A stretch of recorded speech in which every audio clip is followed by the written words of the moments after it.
சிம்ம ராசினருக்கு இந்த மாசி மாதம் பார்த்தீங்கன்னா ஒரு ஜாக்பாட்னே சொல்லலாம். ஆல்ரெடி அஷ்டம சனின்னு சொல்லிட்டு பயந்துட்டு இருக்கிற எல்லா சிம்ம ராசிக்காரர்களுக்கும் ஒரு வாழ்த்துக்கள், ஒரு நல்ல செய்தியும் காத்துட்ருக்கு. ஏன்னா இந்த மாசி மாதம் தையிலிருந்தே உங்களுக்கு நல்ல காலம் பிறந்துருச்சுன்னு சொல்லலாம். ஸோ சனீஸ்வர பகவானால் உங்களுக்கு ஏற்பட்ட சில பிரச்சனைகள் நீங்கள் நினச்சிட்டு இருக்கீங்க. ஆனால் அவரால் எந்த விதமான பிரச்சனைகளும் சிம்ம ராசிக்கு இந்த ஆண்டில் அந்தளவுக்கு எதுவுமே பாதிப்புகள் எதுவும் இல்லை. பட் நீங்கள் பட்ட கஷ்டங்கள் எல்லாத்துக்கும் ஒரு பலனாக இந்த மாசி மாதம் திகழப்போகுது.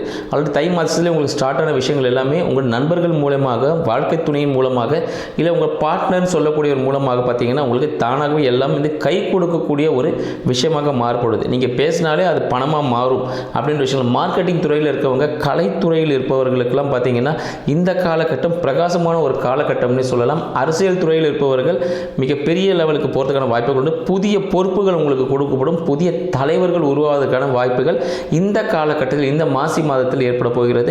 தாய் தந்தையின் உடல்நிலையில் கவனம் தேவை. குழந்தைகளுக்கு நல்ல ஆயுள் கொடுக்கும், நல்ல பிரச்சனைகள் இன்றி நீருடைய இருப்பார்கள். நன்றி, வணக்கம்.